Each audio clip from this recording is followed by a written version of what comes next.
Okay, hello everyone. Uh, so hopefully today we can have our lecture at least try to finish the chapter for the chain growth in chapter 4. If you check the Moodle, I prepared some tutorial questions.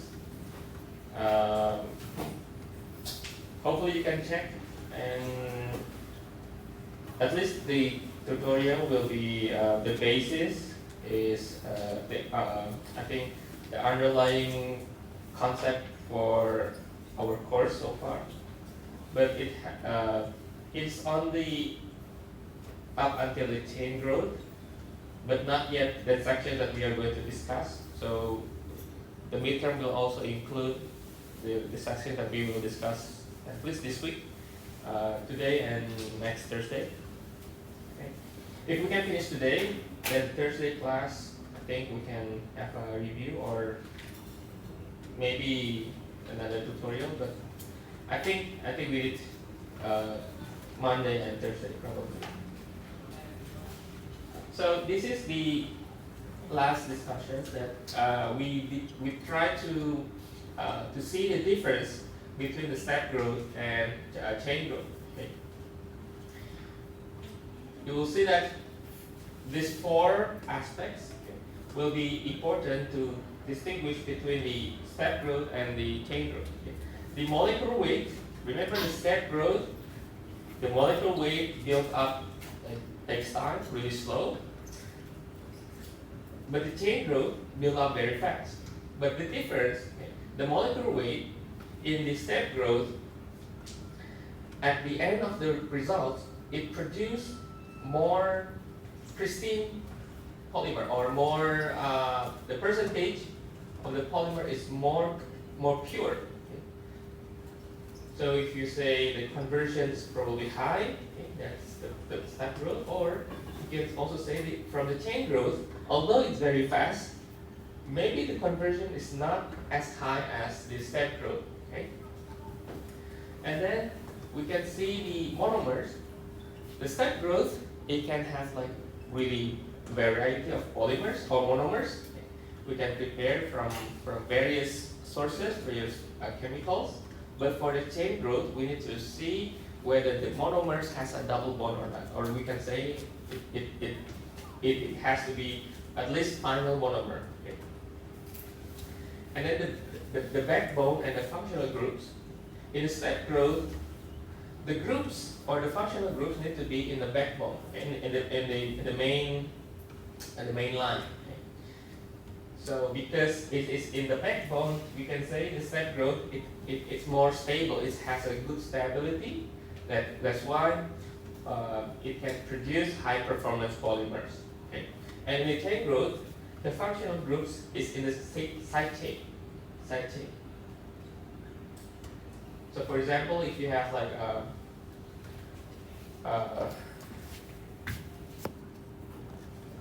maybe final monomer, for example, in the chain group like this, the functional group probably here. Maybe this is H, maybe this is Cl, or any other groups. But this is a side chain, right? The main backbone is this double bond, right? This is the backbone, this is the side chain. These are examples. And then applications, the chain growth, since it is easy to manufacture and then it doesn't really need to produce really high quality or high performance polymers, so we can produce mostly cheap plastics that is in our daily usage. But for step growth, we can produce like expensive high performance polymer, okay, for some application that is not daily usage. Okay. For example, for thermal or for protections that is not going to be in the a global market, maybe just a segmented market, right? That's the application. So that's the at least the difference we can see from these four aspects. Okay. Okay, now in the the chain growth, or in when we deal with the chain transfer, we are going to see that the diffusion, okay, will be important. It will take an important aspect. And then, because of that diffusion, we are going to see later the effect that's called the Tromsdorf effect, or this is effect for auto acceleration.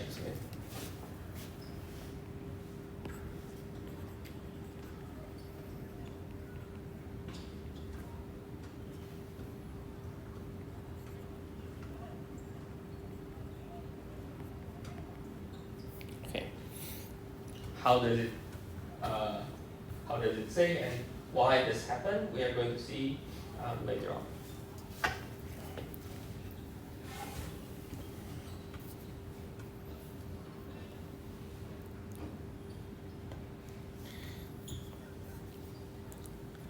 Okay, so in the chain growth or the free radical polymerizations, we're going to see that when we propagate, okay, when the chain propagates,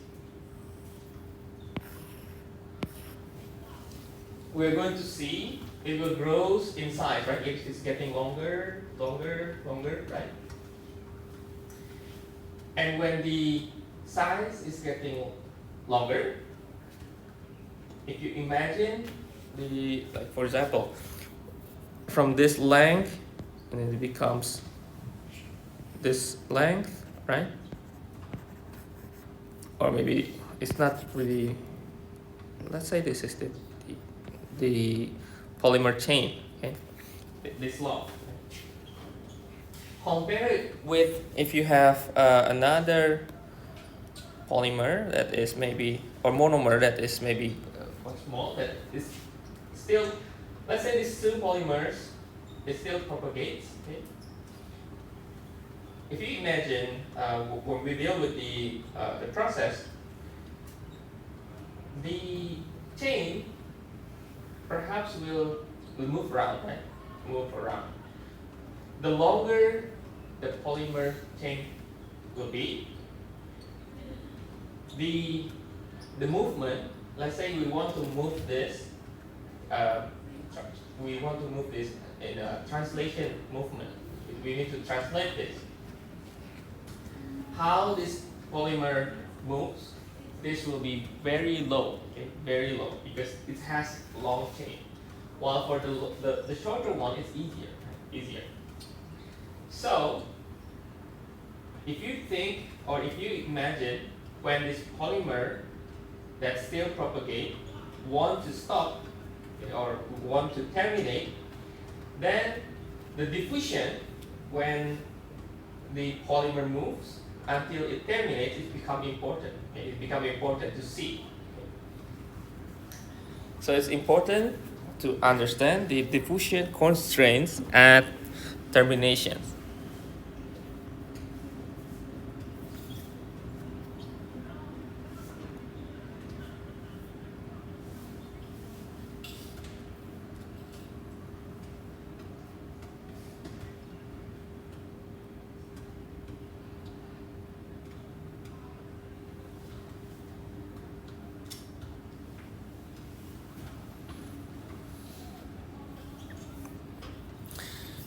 So the translational diffusion, within this case, when it's grow rapidly, this is going to be diffusion, to make easy to comprehend. I will write diffusion is slow.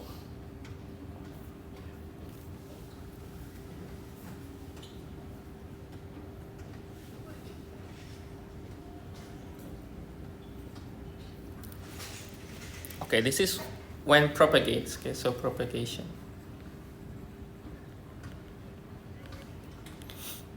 But in terminations,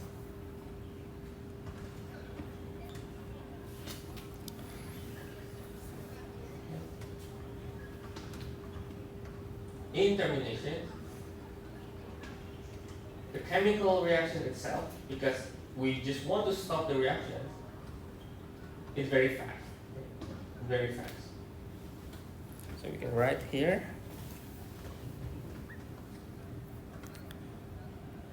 Extremely fast.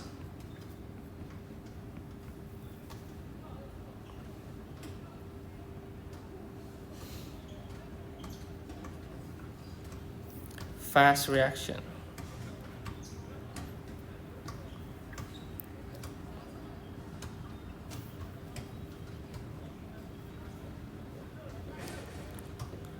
So two highly reactive radicals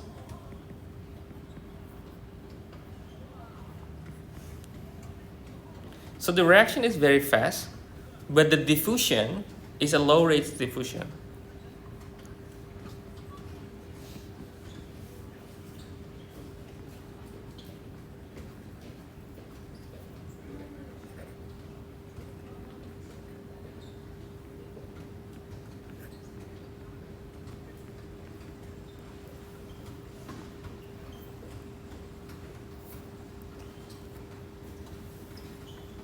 Okay, now there are at least three diffusion, okay, three types of diffusion that is important, and we can observe one by one.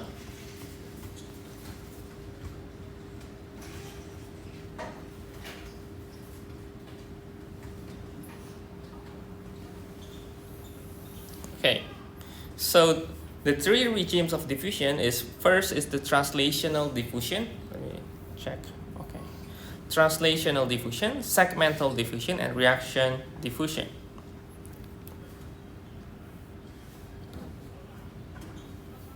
So translational diffusion, I think easy to remember. Like in mathematics, you have the translational movement, right? We have rotations, translations, right? It means that translation means moving as in coordinate x and y, right? If you remember. So translational is, let me write here, movement of center of mass of the chain through space. You can imagine we can have three axes, x, y, z. Okay.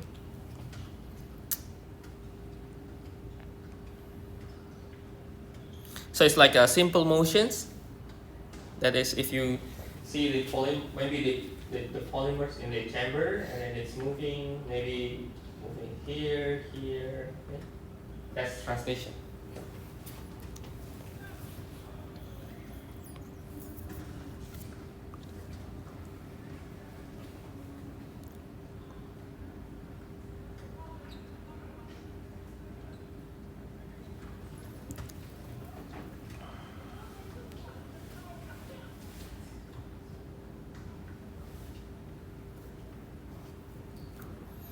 And in this condition, the translational diffusion, the encounter between the chain radicals, they are dominated by the short chain, okay, short chain and long chain.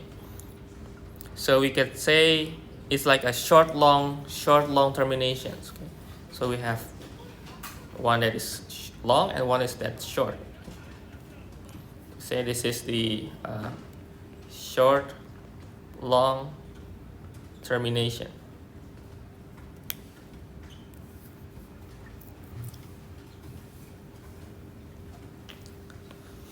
Okay.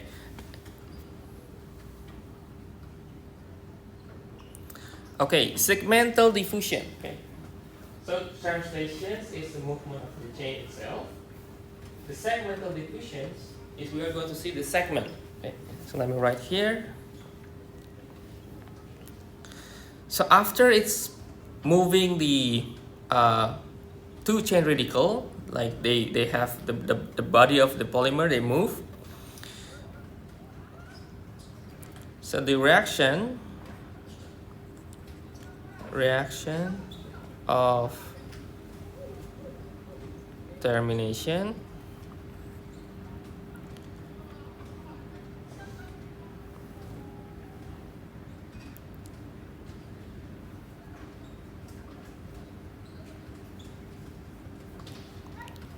can only take place if two active chain ends come to contact. So the diffusion is within the segment, the active chain ends.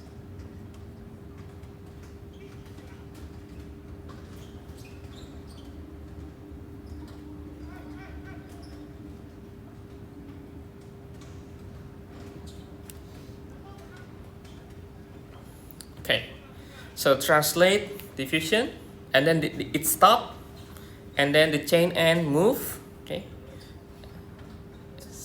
and then comes to contact with each other, and then after that, so let me write again.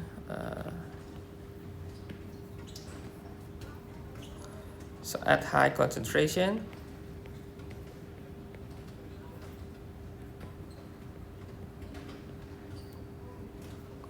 with the short chain immobilized,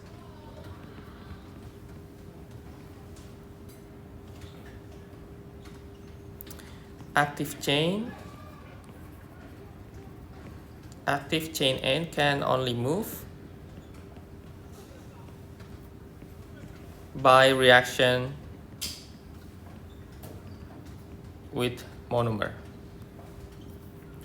Okay, perhaps this is not really a good way to explain, but let me just explain later with a picture, so that we can have a more clear idea of these three diffusions. So what I want to say here, we start from the translation, okay, and then stop, and then this diffusion is the active chain, the active sites, okay, and then if they are already in the high concentrations, the short chain is immobilized, then only the reaction with the monomer that will be the diffusion that is perhaps going to terminate the reactions.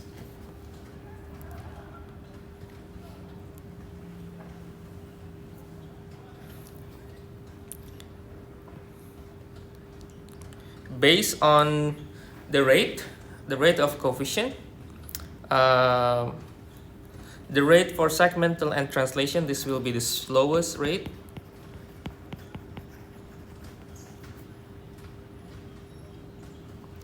Which means because they are slowest, they are considered more important. Why? Because if we can see the rate really slow, it means that we can control and adjust. Okay? Or we can say we can easier to adjust this to rate of diffusion.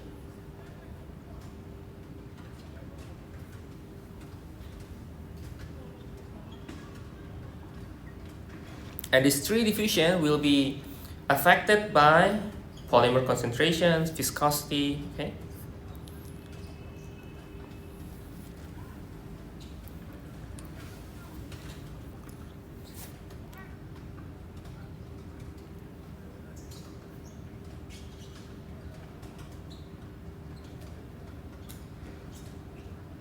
Okay, let me give you illustrations. Okay, what this region means.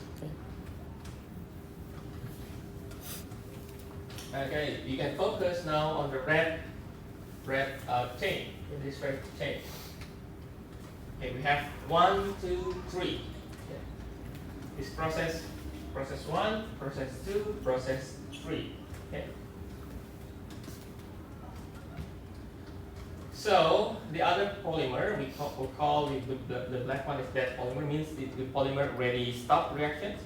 We call it dead polymer. Usually, if you are interested in polymer, or maybe you want to go for industry, usually we say the dead polymer. So it's already propagate and stop, and then that is. So usually we are going to remove that out. And then the green one is the macro radical. Okay, the macro radical. Okay, now, see the red one? You can see the red one. This one here is far away, right? Okay, so we say is translation diffusion.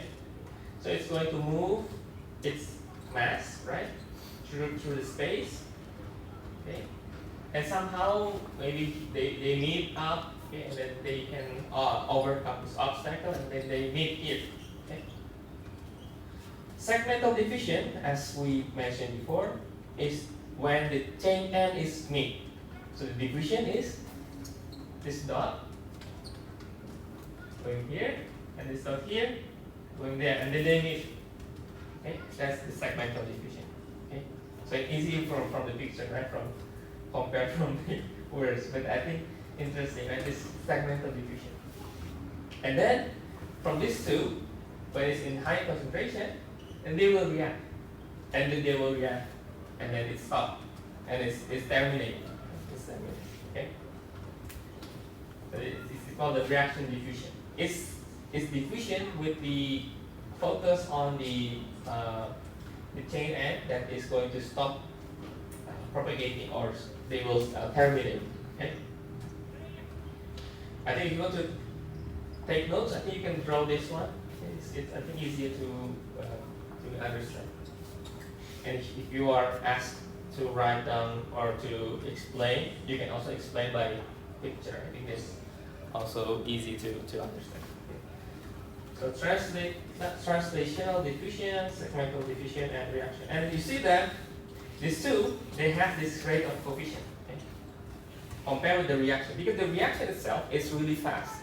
So it's not really significant in the if you want to control the reactions. If you want to control the reaction, we need to take the slowest one. The slowest one is number 1 and number 2. So this is having the K, or the rate of coefficient.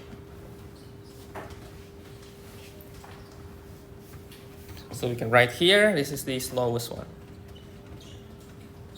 Slowest rate. So that's why it's important.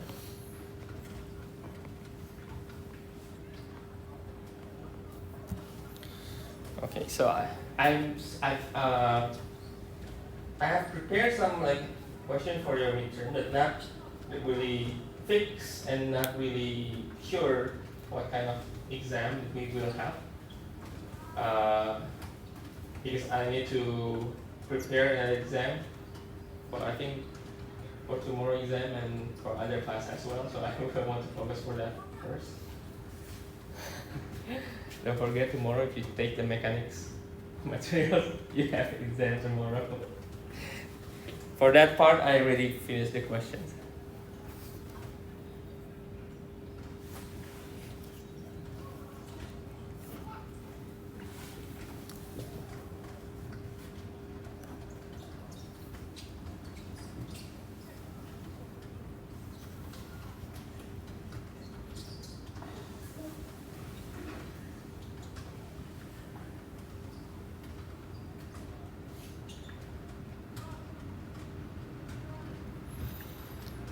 But then this diffusion will be related to this Tromsdorf effect. Okay? If we try to manipulate some process inside, for example, if we want to make more highly concentrated monomer, for example.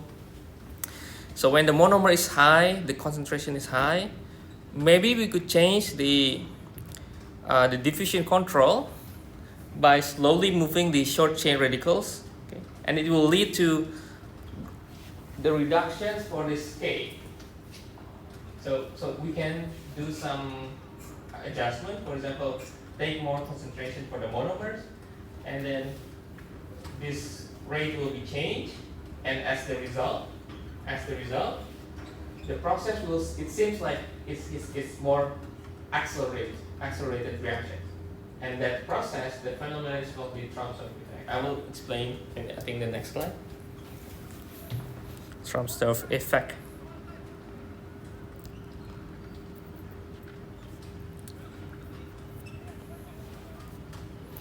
So if you remember, if the rate K, the coefficient is decrease, okay, reduction, and then this will, the rate of polymerization will be increased, right? Also the degree of polymerization.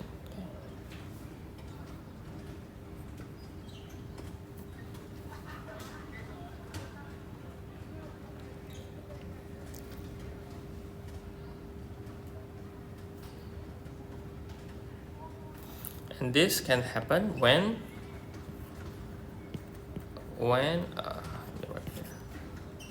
so when the monomer is high,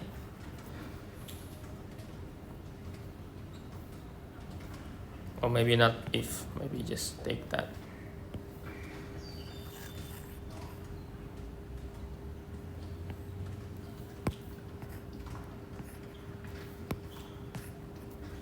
So when monomer is high, rate is reduced, and the rate and the degree of polymerization is increasing.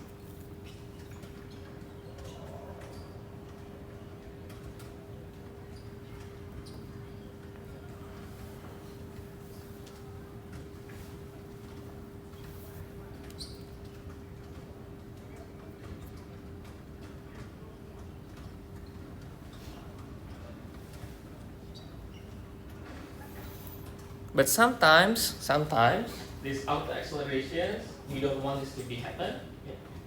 So we need to avoid these auto accelerations.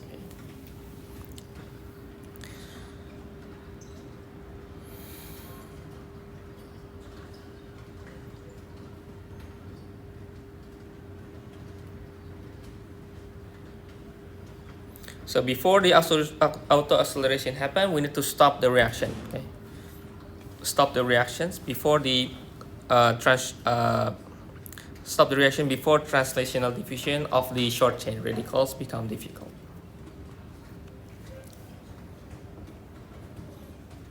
Or maybe just dilute the monomers, okay? Because if it seems the monomer is increasing, then we need to reduce, right? So we can dilute the monomer, give some solvent, and perhaps it will reduce the auto acceleration.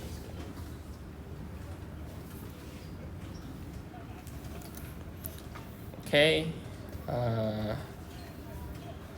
the more idea for this process, this diffusion process, you can see here.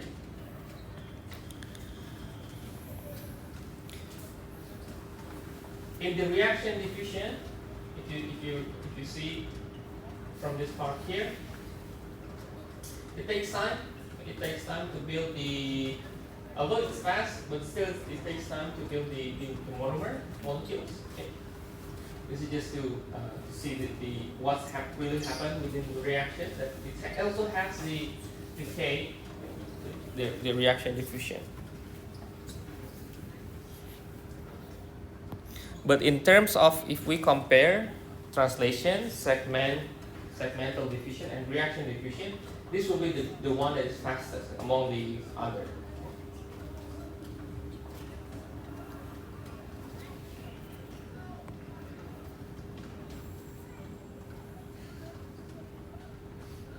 Okay, now this is what I've tried to explain before.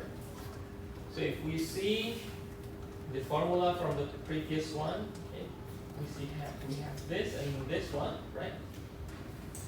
So if you see the rate of polymerizations and degree of polymerizations, we have both the KT, right?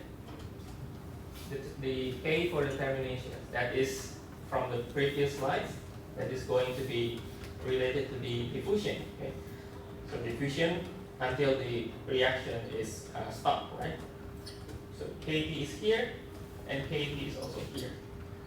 So it means that when K is higher, then the degree and the rate of polymerization will be slower, right? But when the K is lower, this K is also lower, then the rate will be faster, right? The degree of polymerization also becomes higher, right? Okay, so if you read here, when the monomer is high, the concentration of monomer is high, the change from segmental to translational diffusion, control of termination by slowly moving short chain radicals can lead to a large reduction in Kd, as I mentioned before. So it can reduce the Kd because the M is higher, okay, which resulting in large increase of the RT and the degree of polymerization. Now, this is what we call, or the phenomenon is known as the auto-acceleration or the Tromsdorf effect or the gel effect.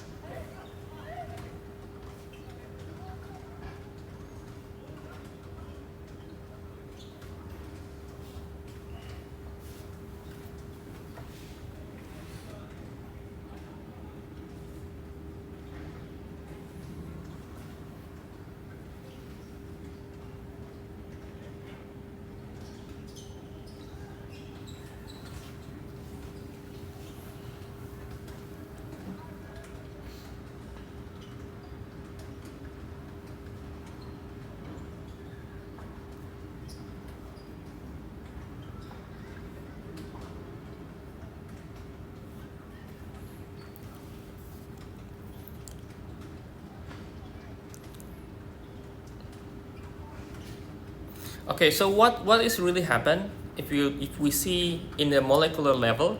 So when the monomer concentration is high, the change blah blah blah control of termination by slowly moving short chain radicals can lead to a large reduction in Kd. So this one here, let me just write yeah, we can write this increase, okay, increase in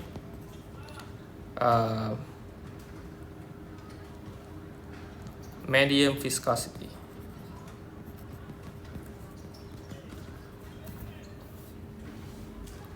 Okay, so imagine the concentration is higher, which means it's not as soluble as before. So this viscosity is increased. Okay, the viscosity is increased. That's why it can lead to reduction in the Kp. And if you remember that we deal with the exothermal reaction, right? This is exothermic reaction.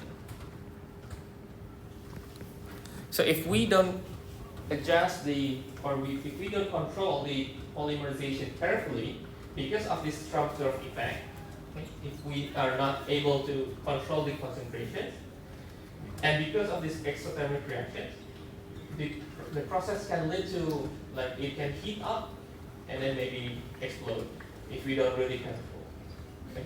And if you don't adjust it, okay? So let me write here, it can heat up and probably explosion.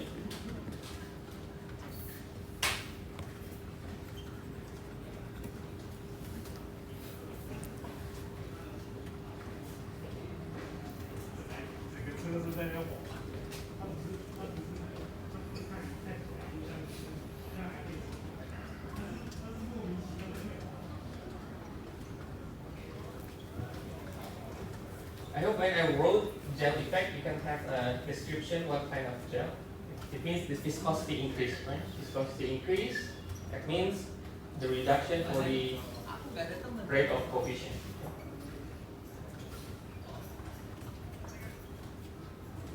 So my monomer increase and it wants to stop, and it keeps giving you increase in temperature, maybe it will lead to some explosion. Well, perhaps not really that large scale explosion, but at least your monomer will be wasted. Okay? Will be wasted. So it's important to control this monomer. Control this monomer.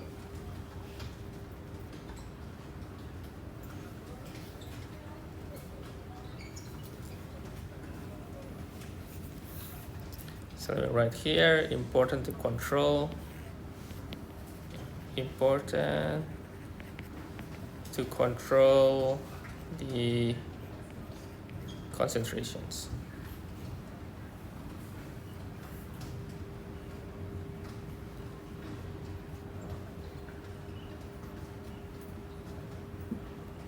Okay, now, because we know there is some reaction that we don't want, right, for this Trumpsdorf or auto acceleration.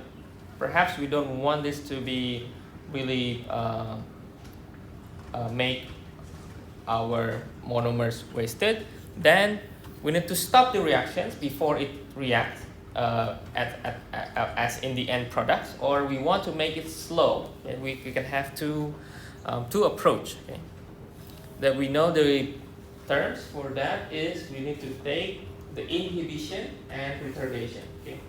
Stop the reaction completely or make it slow.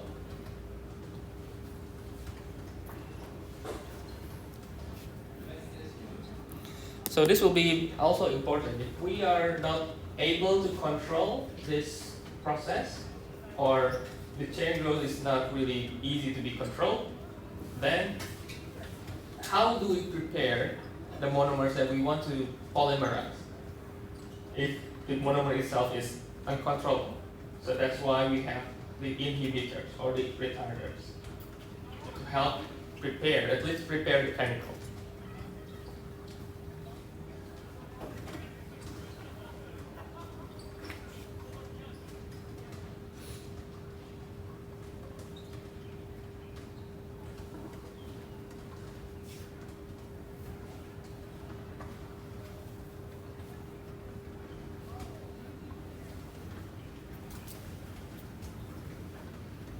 Okay.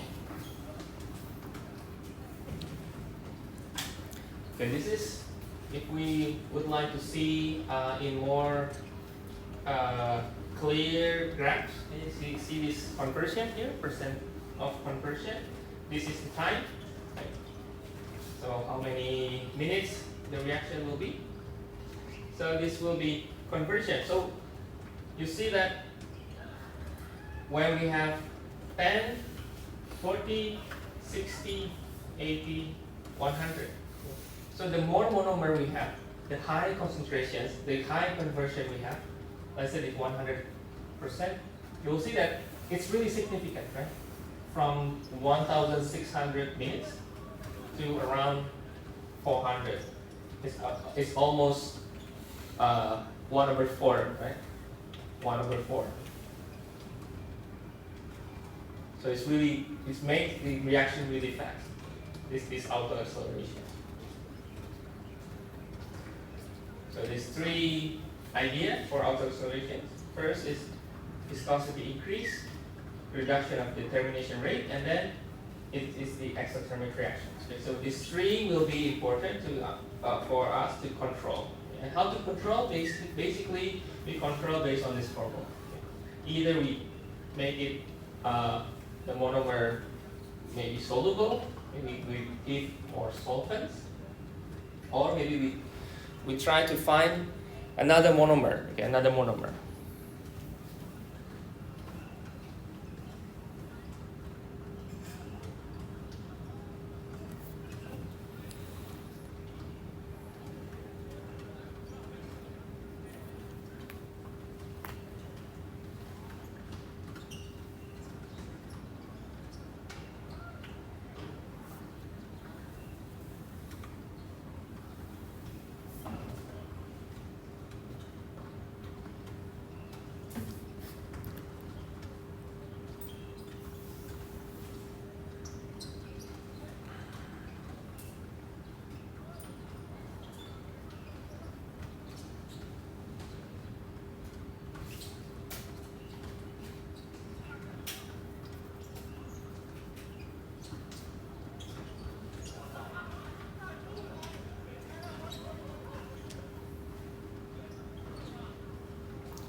From the monomer we see here, I think the best way is in the middle, right? Its conversion will be 100, right?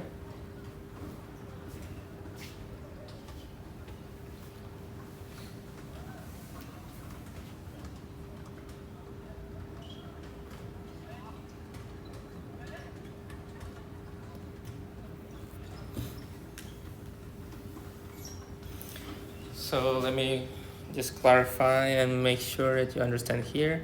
This percentage here is the monomer, monomer or initial monomer.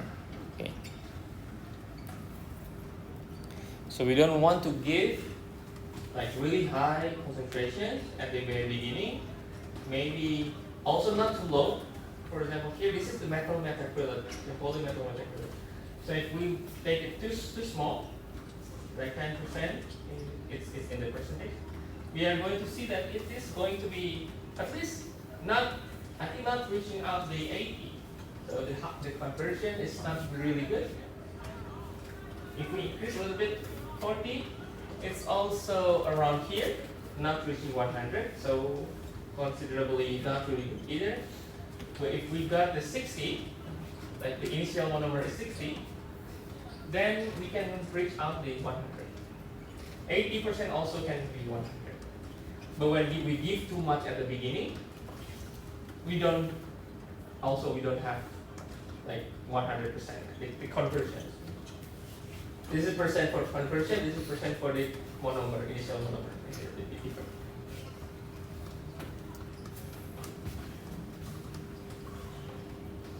And every monomer, they have different aspect, like how low the concentrations. Every polymer reaction, they have their own setup that is important also to look at.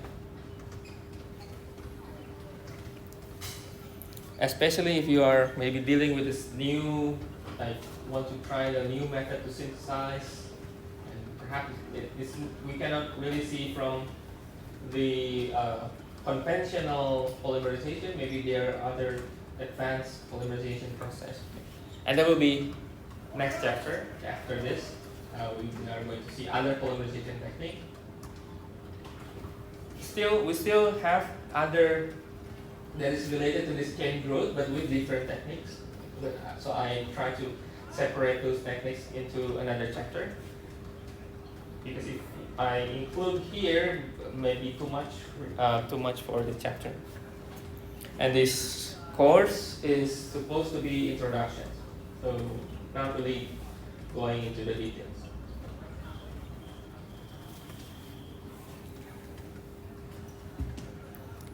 Okay, so as I mentioned, we need to have the inhibition or retardation process, okay, at least to prepare the chemicals, okay.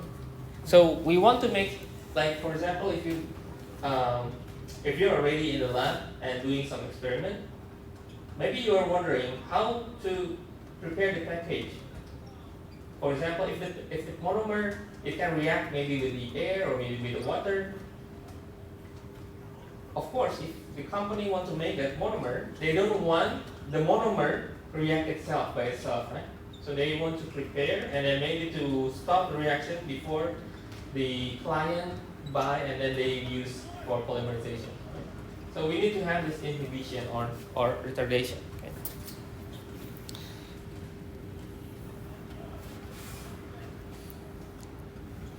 So certain substances react with free radical active centers. Okay? So the substance can be inhibitors and be retarders. But the idea is they are going to be incapable of polymerization, or at least stopping the polymerizations.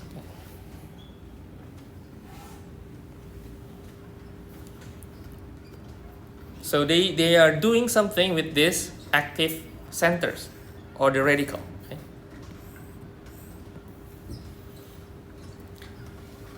To produce another species, it can be radical, it can be none, but the idea is this species here is incapable of reinitiating or it doesn't polymerize.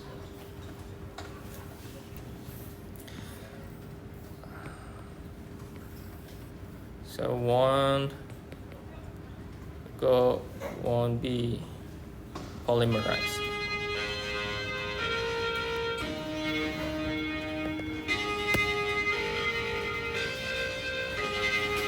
Okay, we are going to have a break. Okay, so the the continuations, the inhibitions, and retardation. Okay, so let's continue here. So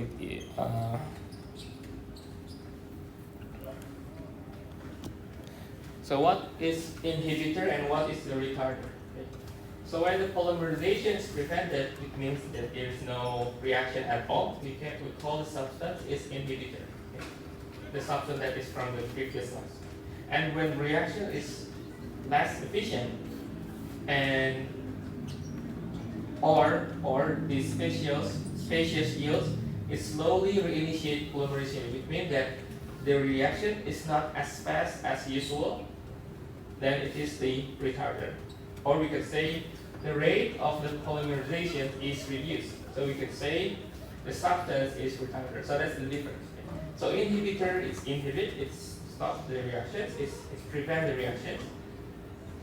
The retarder, it makes the reactions slowly, okay, slowly.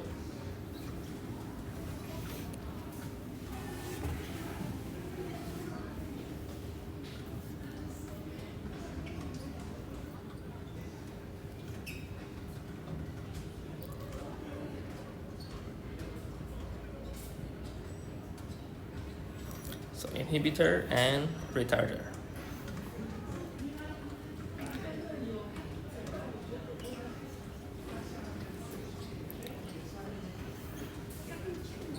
Okay, so let's go for some example. So we can have this at least two example for inhibitions and retardations.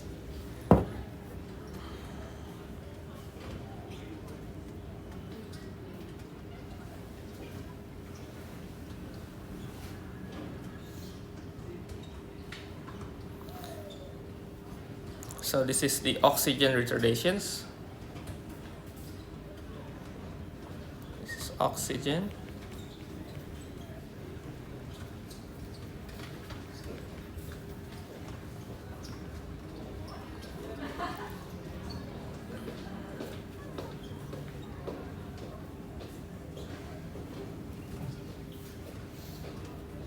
And this is the quinones, or hydroquinone.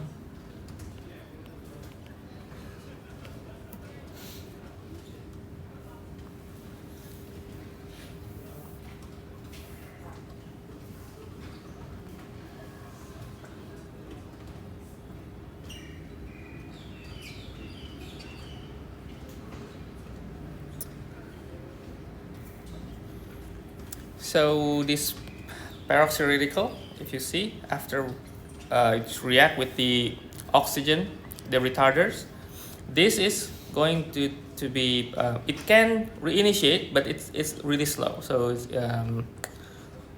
so it may reinitiate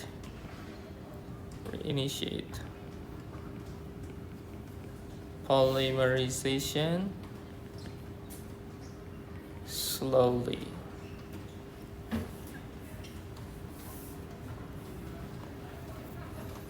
Or not at all. So in this case, the oxygen can be a retardation or inhibition. So it depends on the case. Okay, it depends on the case.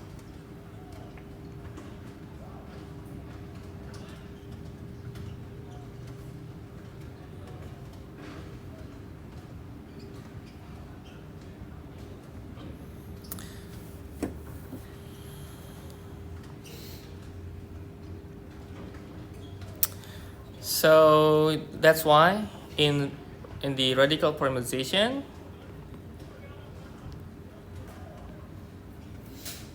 usually the environment we need to keep inert.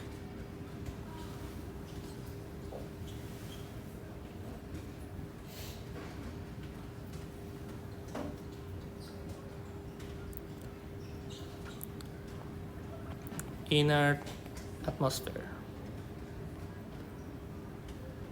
So usually using nitrogen.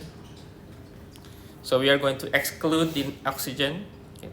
to prevent this also happening.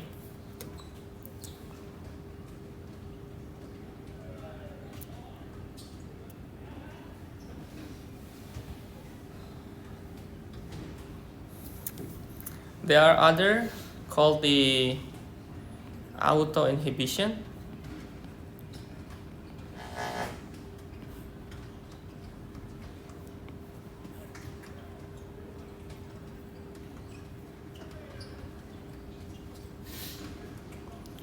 So auto inhibition, the example is the allylic monomers.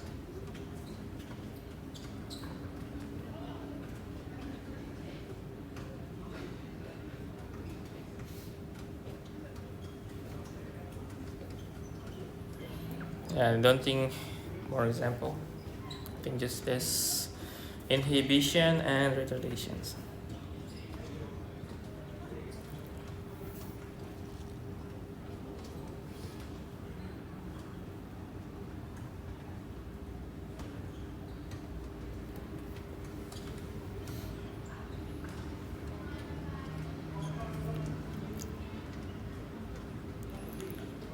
The quinone and hydroquinone, since it is going to have a mesomeric structure, in this case the semi-quinone, it means that if we can use it for so we can use it for the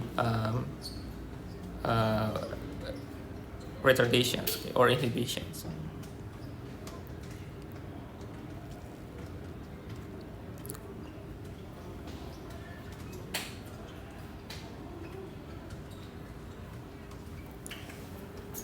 Because if we are going to include the quinone here, if we want to include this quinone as the species or the substance to prevent the reactions, then if we react this with the some chain that is propagating, like the carbon-carbon, there's a normal carbon-carbon chain that has an active species. Since this active species acts like this electron here, so this quinone can transform into this semi-quinone or even the hydroquinone, and then it will stop the active species on the reaction. So I think I can draw that for you.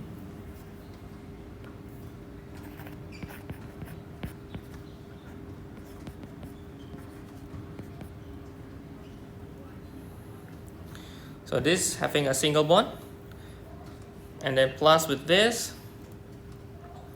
and then it is going to be double bond.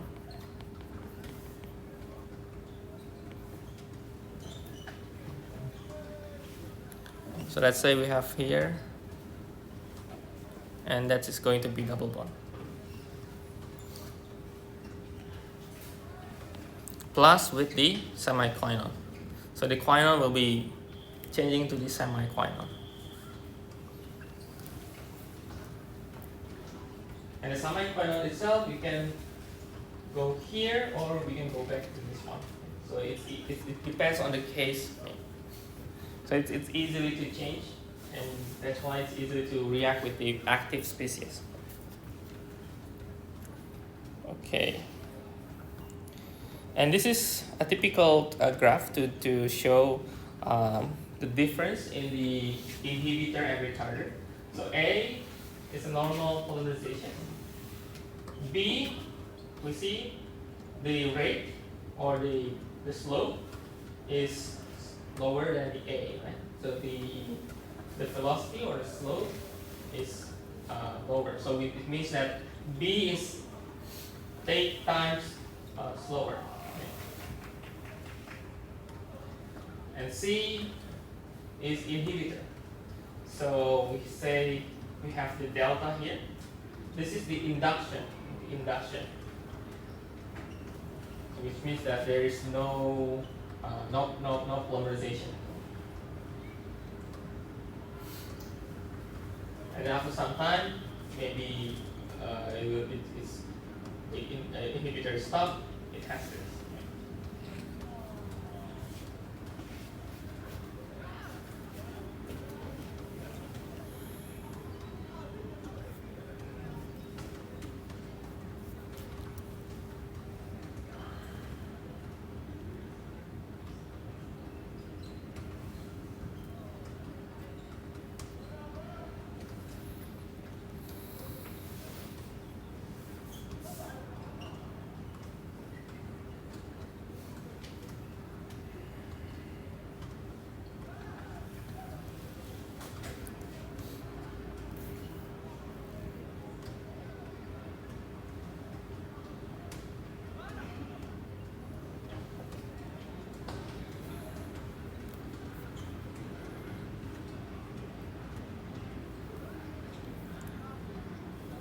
Okay. And in the polymerizations, in the chain group polymerizations, uh, the process itself, it can have some processes. Okay. So the way we see the previous process, all the chain group polymerization, we call it like a bulk polymerization. It's just as it is the simplest way to say the process that's only involving the monomer and the monomer soluble initiator. It's called the bulk polymerization. So the idea is we could just look at this proportions. So the way we see we want to improve the rate polymerization, then we need to increase the M, or maybe initiator. But when we increase this initiator, this will also maybe affecting this degree of polymerization. So probably we need to also optimize the concentration of monomer and concentration of the initiator. Okay. So that's basically what we have done, right? We have done and the principle is we need to minimize the impurity, any contamination. So we want to make high molar mass polymer, okay, as high as possible, right? With high purity. So that is bulk polymerizations.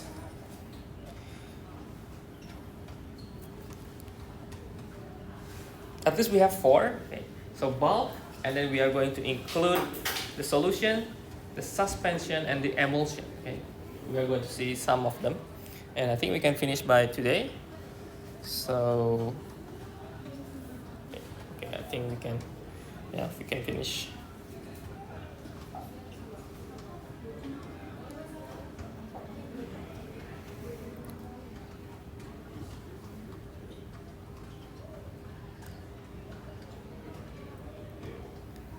Okay, so the second one is what we call this the solution polymerization. Okay.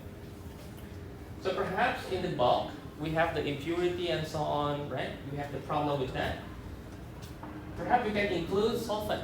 Maybe solvent can help to evaporate some parts of the impurity from the monomers. So first we need to select which one that is suitable. Which solvent that is suitable for these reactions. So it needs to dissolve the initiator, it needs to dissolve the monomer, and also the polymer that is going to be produced. Okay. And then we need to isolate the polymer. Okay. So we can isolate by make sure the evaporation is only the solvent, so we can have 2 ways, or precipitation of the polymers. How to precipitate the polymer? We can add solution at some level, so sufficient that the excess of non-solvent, and then collect the polymer, maybe using filtration or centrifugation. Means that we're going to separate the solvent and the non-solvent, and then we followed by drying.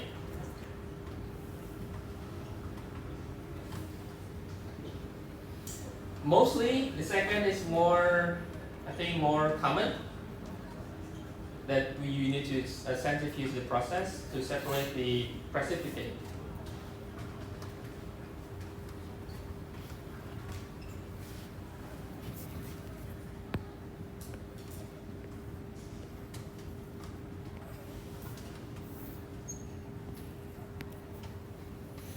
So it's solution, so adding the solvent.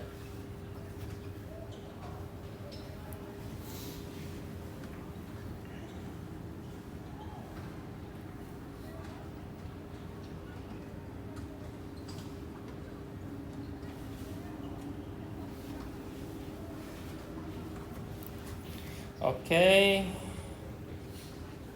and then aside from the solution, we can also process through the suspension. Okay. So suspension means that we are going to make the polymerization, or the monomers itself, the process, into like a small droplets, tiny droplets, with the inert medium. So tiny droplets. So why this happen?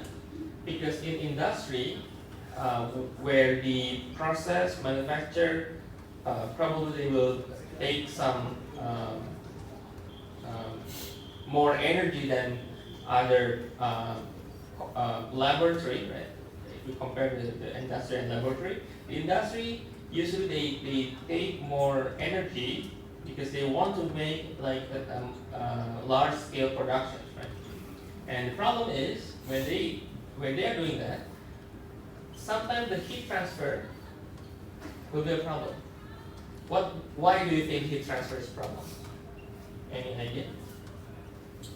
If you remember the previous one, okay. If you remember, and you can connect why it's happened. Maybe this will be the exam. No. What do you think? Why the heat transfer becomes a problem? Any idea? Anything? What kind of reactions is the free radical polymerization? Yes. So that's why the heat transfer Can be a problem.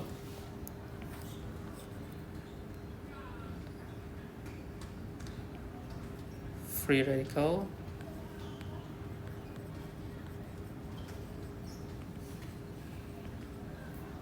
is exothermic. So that's why some reactions for the process will be sensitive. If you are not really carefully adjusting the parameters, maybe it will explode, right?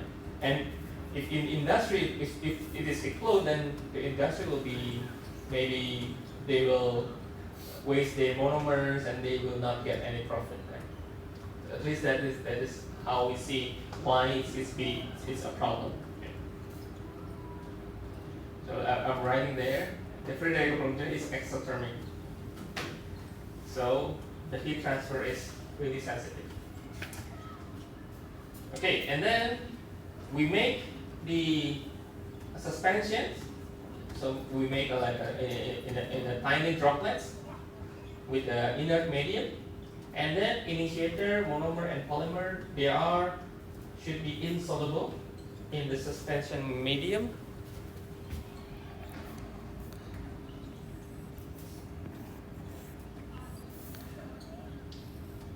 Usually water. So this process really is suitable for monomer and polymer that has very low solubility. So it's suitable for monomers and polymers that is very low in solubility. And how to form these droplets, how to maintain? It's similar to from before, it's like in precipitation, which means that we need to make sure that first is figures. Agitation means we need to always stir, okay, always make flow in the polymer, so that the droplets still in the bubble, okay? Still in the bubble, still in the circle. Okay? And then dispersion stabilizer dissolve in the aqueous phase, typically in some level of the 3 to 5 weight% to monomer. Okay? So They are what we call the dispersion stabilizers. Which means that it's going to make dispersion. Okay? It's going to disperse.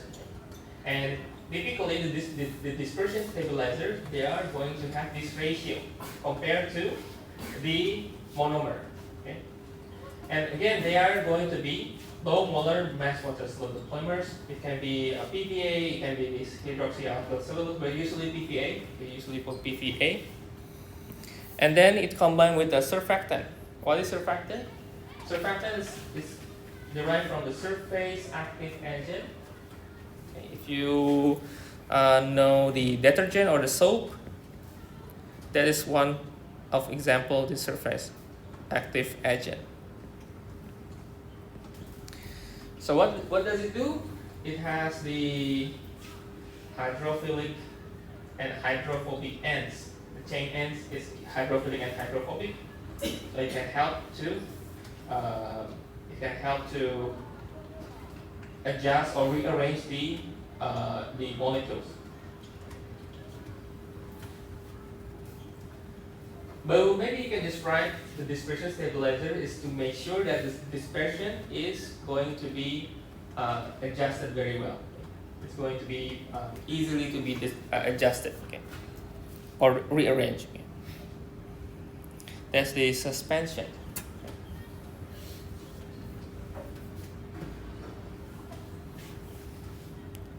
Okay.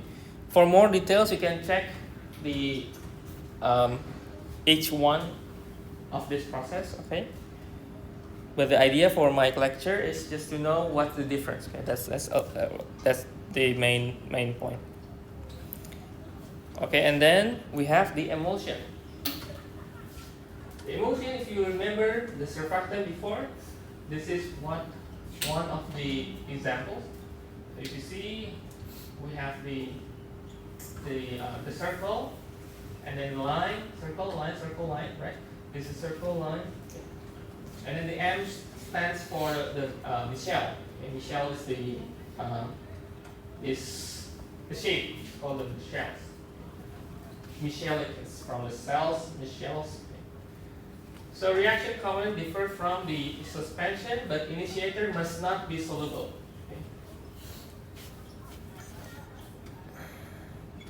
Okay. Initiator must not be soluble monomer, but soluble only in aqueous dispersion medium. Okay. And the form of the reaction product usually colloid.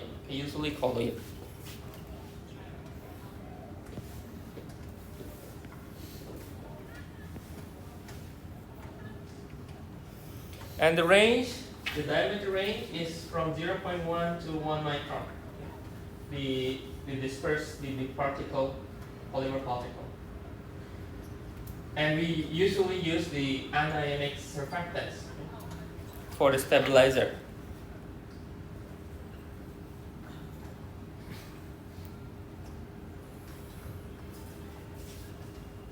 So one end consists hydrophobic and another end hydrophilic, as we see from this picture.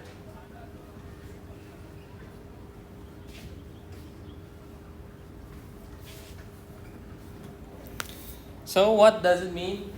So it means that the surfactant will hold the M, the monomers, inside this shape. And then when it reacts, it will react with this. Okay? Suppose that this is hydrophobic. Hydrophobic will react with another hydrophobic solvent, right? So it will, when they are reacted, okay, when this hydrophobic reacted, then it can rearrange. It can rearrange and make this shape here. Then it's polymerized. Okay.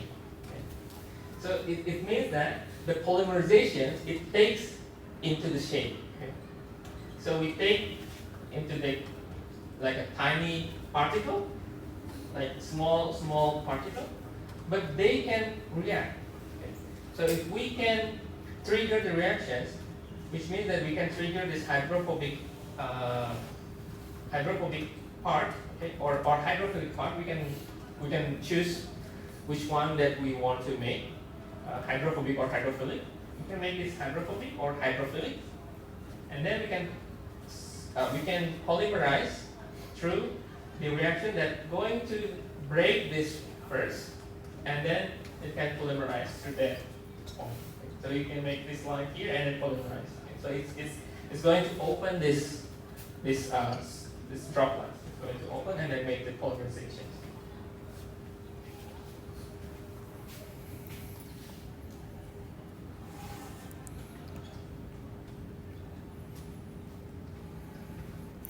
So we can say that this is this kind of colloid. This part is stable as in colloids, and we call this a latex particulate polymer. Okay, that's the emulsion. Okay, now the easy way to distinguish the four: bulk, solution, suspension, emulsion. I can show you the new page, but I think you can take the notes first if you want. So from here is no. You think it's interesting? No. But actually, it's like a playing Lego. Like you will see that the chemistry before the polymer, maybe it's just a really rough idea, abstract idea for the in a molecular level. But at some time, when the technology and it maybe some evolution in industry, we can think this like a Lego, like a puzzle, how to build, okay, how to make this happen. Like it doesn't always need like this Michelle. It can be like layer by layer. It can be any other shape as well.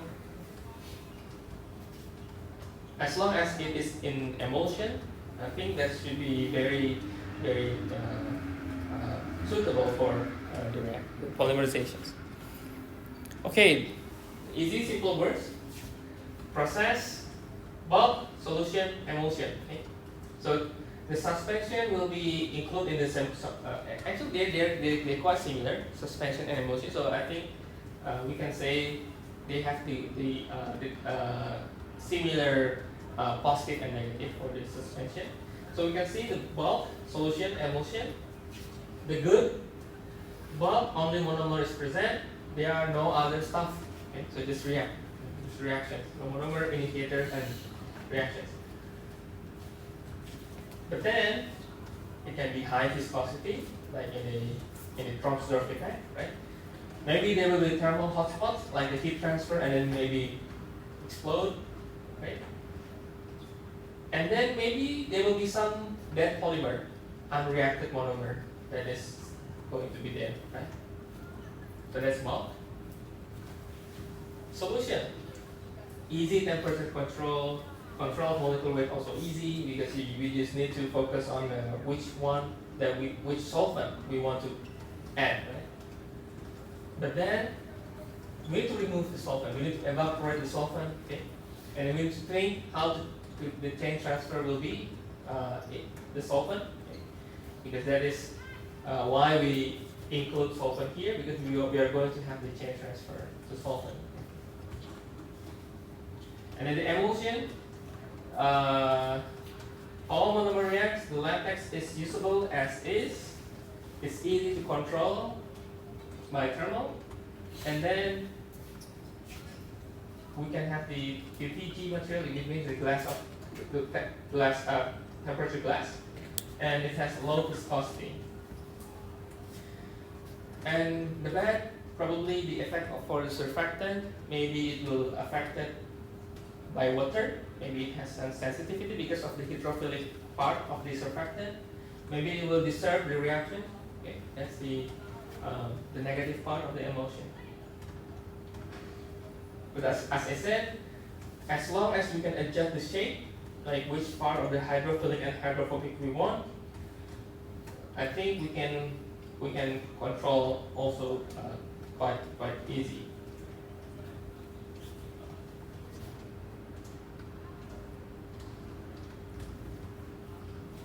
And it can be done for the low viscosity material and the low temperature glass materials.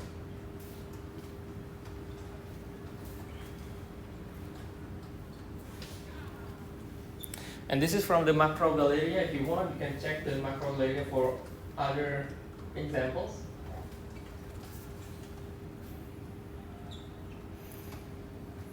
And then there are 3 general strategies.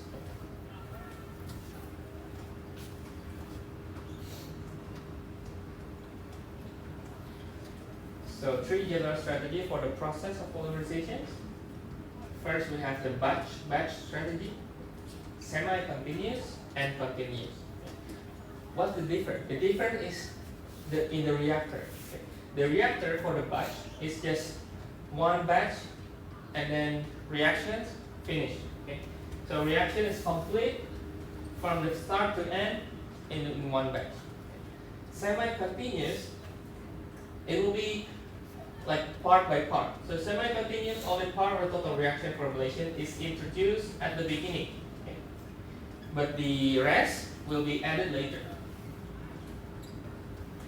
So semi-continuous, maybe you stop in the middle, you can start at a later schedule. But for batch, start and then finish. Okay, so one schedule. So maybe right here, this is one schedule. For semi-continuous, stop at the middle and continue later.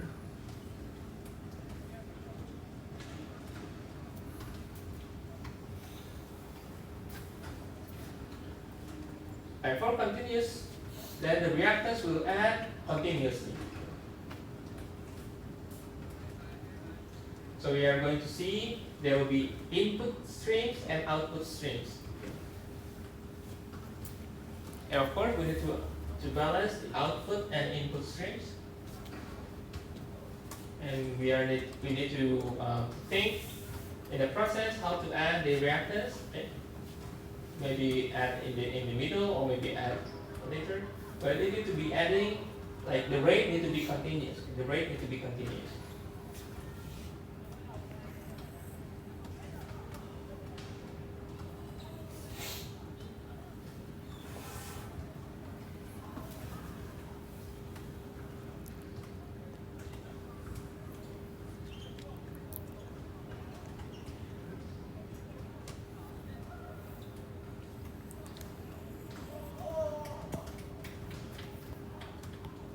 Okay, I think this is the last. Yeah, this is the last page. The next page is the summary. Okay, the summary.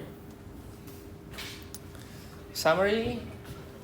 Final polymer polymerized very fast, considerably very fast. The driving force for this chain group polymerization is the conversion of the pi bond in sigma bond. Okay? It means the one that is going to be, if this is C, this one here. The pi bond. And the high molecular weight polymers are formed instantly after some time, after the early time, at the start, after the start reactions. Functional groups in the same chain, okay? And then three primary steps: initiation, propagation, termination.